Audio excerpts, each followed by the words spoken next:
I say the main thing is just not focusing on the material things. Do what you love what you do, love who you love, and love them hard. And I think that'd make you the happiest you could ever be. I don't think too many materials can make you that happy. Welcome to Road to Soulace. Appreciate you. My boy. Thanks for having me. Talk about the root of you know, from when you coming up, your upbringing. Right. Tell me about that. What's your motivation, like your inspiration? Right. Yeah. So, I mean, you know, my dad, you know, he raised me and my sister and my half-sister all by itself. My mom passed away when I was 6 months. And my dad did one hell of a job bringing us up, you know, godly man, skillful dude, you know, he was in the Army. Now he works, you know, with computers and systems information, so it's not too much he can do. I try to apply some of that to my own lifestyle with my major and, you know, definitely just how he perseveres through everything he's done. And, you know. What was the transition like from being at a high school, going to a college that's in the same city? What was the transition like from there? It wasn't too much of a transition. Of course, most people don't want to stay in their hometown for high school or you know, college. But you know, I did that, and I think in the end it was a blessing. You know, I'm from here. I've been around here. You know, even my mother went here, so it wasn't too unfamiliar to me. You know, Taylor stated, "Is what you make it." I'm blessed to be here. I'm blessed to, you know, soon be graduating from here, and you know, hopefully, you know, I can use my platform to shine a bigger light on HBCUs in Fayetteville State in specific. So. Yeah. So what was did you have any like individual goals, like when you got here? I mean, yeah, for the most part, you know, be successful in football, graduate. And of course, I always had dreams of, you know, playing at the next level. So, you know, we'll see if those goals play out. But for the most part, I think I'm on the right path, and we'll see where this takes me. So, you know. What about the team goals? Right, the team goals every year is to win a championship. And you know, unfortunately, the past few years we fell short. Whether that be before I got here to Virginia State, in the past 2 years while I was here to Bowie State, you know, I look at this as, you know, my last opportunity to set things right, give me a ring before I leave, and hopefully, you know, end this thing the right way and with a playoff run towards the national championship. Did you have any of the years that y'all went to the championship? Did you have like any weaknesses that you perfected like over the off season? Right. I think no player is perfect. I think my biggest weakness, my freshman year, might have been maybe, you know, what technique-wise, so staying square on my pedal, things like that. And you could probably see on film from my freshman year to my, you know, to my junior year or to my sophomore year on the field that you know, I took improvements and took strides to become a better backpedaler and just a better football player in general. So. You know. What does unity mean to you? The word unity. Unity means a lot to me, especially with the group of guys we play with now. I think we have a sense of you know, unity for sure, and you know, we're all real close, tight knit guys, and we use that as an advantage on the field. You know, we hang out off the field. And you know, we don't just talk about football all day. Those are, you know, my real life friends, not just teammates. Those are guys I you know, hopefully that'll be in my wedding, I'll be in their wedding. You know, those are some of my key friends in life, not just on the field. So, you know, when you go out there and you're playing with those guys, it gives you, you know, a boost of motivation to play hard and play with those guys, play for them. So it's a lot of continuity in that group. What was your motivation joining the frat? Right. Well, you know, I'd say probably since maybe my junior year of high school is really when I started learning about Omega Psi Phi fraternity. And you know, I had a coach, Coach Johnson, and you know, he's from the 252. He was a great coach. I saw what you know, how he represented himself and how he represented his frat. Planted the seed in me, and it gave me the inspiration to go through with it. And you know, it's been a blessing. There's a lot of people that got me, you know, whether that be the with the churches deal. That's one of my frat brothers right there. So it's a blessing, you know, a whole lot of good men, godly men I met in this frat, and it's been a blessing to me so far. Yeah. So, you know, I know you sound deep in your faith. right. So what's the ultimate goal? You say you're on your path. Do you feel like you're getting closer to the ultimate goal?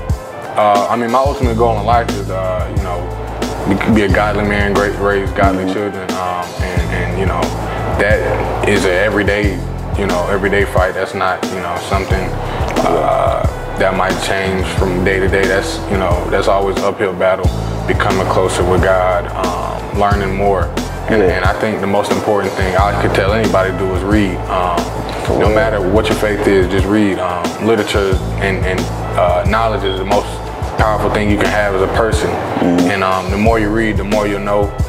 The more you break down the text and see what's in the book, you'll realize there's more to it than the face value, and you'll see how that book was articulated and the intricacies behind it. So, you know. What's some of the books you've been reading?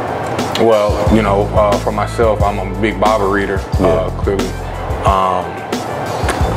I try to at least learn about the baseline of every religion, whether that be the Quran, you know, whether it be Hindu, you know, all of those. You know, I don't partake in those faiths, but just seeing what they're, so I'm not, you know, ignorant to what their beliefs are. Be open-minded to it, right? Yeah. You know, absolutely. I try to just, you know, understand what people are thinking and how people, what people believe, really.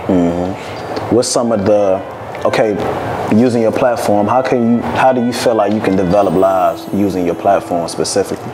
Right, developing lives, you know, that's not just some easy task. Right. It definitely takes time, but planting the seeds is where it starts.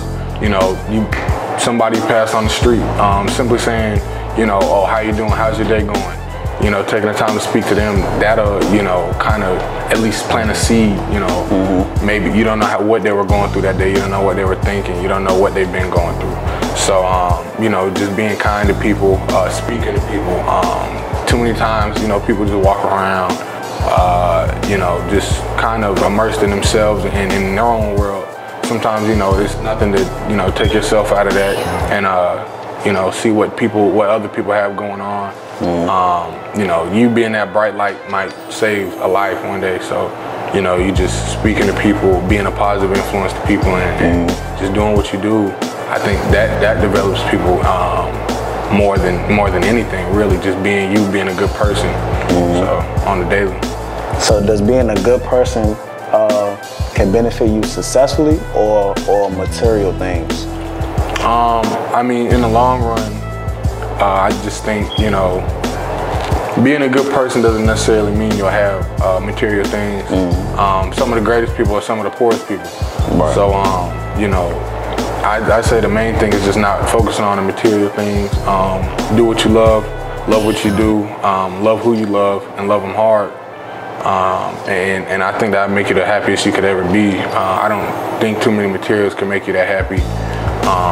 At least to a certain extent. You know, you can have everything in the world, but what does it cost you? You know, what's the gain? What's the purpose of it?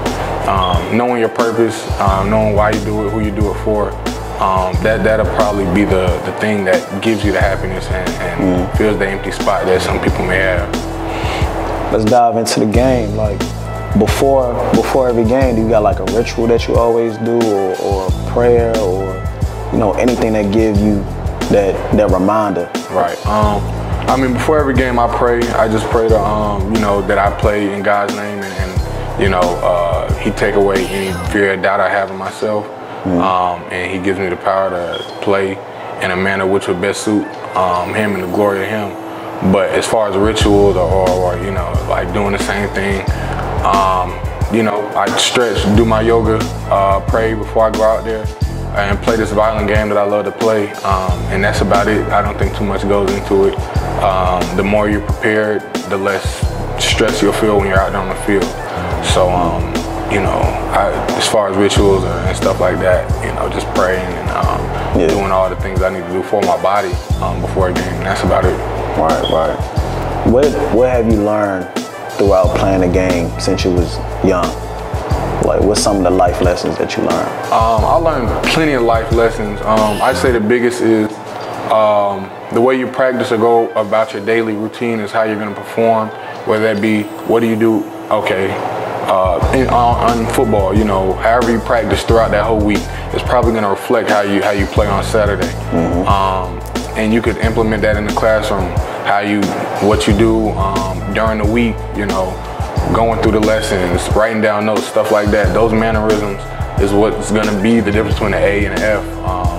Being on time, having accountability in the real world, you know, you're going to have a job, being accountable, showing up on time, you know, things like, you know, handling pressure. How can you handle people bearing down on you if you have a task due for a job, or you have to get this file in or this spreadsheet in to your boss by a certain time, and you have a million other spreadsheets. Shows you how to compartmentalize, you know, how to really manage your time, stuff like that, and really just how to bear with pressure, how to face a task and do it without really breaking down on yourself. So it kind of makes you a little more tenacious. It shows you how to attack the day or attack the goal at hand. So you know, that's probably my biggest thing about football. What did you say your learning style is? My learning style, you know, it's definitely a mixture of everything, but I'd say most things probably start off visual for me, seeing it, you know, before I can implement it or execute it. You know, I see it, and I kind of use that as a baseline of what I'm gonna need to do or what I'm gonna have to, you know, kind of expect going into whatever I'm doing, whether that's, you know, a math equation or you know, football plays. Okay. Right. So being a 6'3" corner, right. 6'3", right? Yep. Is it pressure? I don't know if it's pressure. There's a lot of 6'3" people in the world, but I don't think there's a lot of 6'3" people that can backpedal and you know, flip their hips. I don't think that's pressure. It's more so just a reason why you know, I should be great. Why I should, you know, be able to do some of the things that I do. I don't look at it as, you know, oh, I'm a tall corner, so I gotta do this, I gotta do this. I look at it as, you know, I've been playing well, so I need to continue to play well. You know, I'm not really thinking about, you know, my expectations or what people have expectations for me. I just wake up in the morning, brush my teeth, and be the best football player I can be. Yeah. How do you take the media when the media be like, man, you this hype, or it's like the hype? Right. How do you take the hype? How you take on? Well, the hype, you know, that kind of just came recently. So before, you know, I was doing what I had to do, coming to practice, going against you. So there's no, you know, I haven't changed anything. Still do what I have to do. You know, I compete at practice. Everybody gets beat, you know. It's kind of how you handle that. It's not really to the point where I'm feeling like, oh man, you know, I can't mess up on this rep. I go out there and I play the best football I can. I try to make a play. There's not too much pressure behind it, because you know, if playing the way I played before got me all this hype, there's no reason to change it now. Indeed. Would you be able to play in the inside? I feel like I can play anywhere. I played free safety in prep school. You know, sometimes our corners, we roll high when we go like slot trips or something like that, where there's no receiver out and it's just a tight end. So, you know, playing high or playing inside, in the box, whatever you want to call it, you know, I think I'm versatile enough and blessed enough to be able to do that. So, you know. How important is film? Watching film is very important. And, you know, Coach Lott, Coach Tate, my old DB coach, and my high school coach, Coach Brian Frierson, all three of those coaches. The one thing they have in common is the importance of film, and they've all, I think, used the analogy film is like having a cheat sheet to a test. You know, everybody can come out in a personnel. Everybody has 11 personnel, 20 personnel, but every team does something different in those personnels, and that's kind of what you look for in film. What this team does in this look, or what this team does on this down. So knowing those things and having those kind of guidelines and those templates to work with during the game is kind of where you get those instincts to play fast and know, oh, okay, well, I feel like a hitch is about to come, out is about to come, let me jump the route. Yeah. And that's how you get your picks, that's how you get your PBUs, that's how you get your big hits and make plays. How competitive are you from 1 to 10? I say I'm a 10. I mean, not to the point where it makes me, you know, it harms me, but just naturally, you know, that's not, everybody calls themselves a competitor when they're an athlete, but I don't think that's anything I need to brag about. I just naturally in life want to be a competitor. I play 2K, I want to beat you. I play Madden, I want to beat you. You know?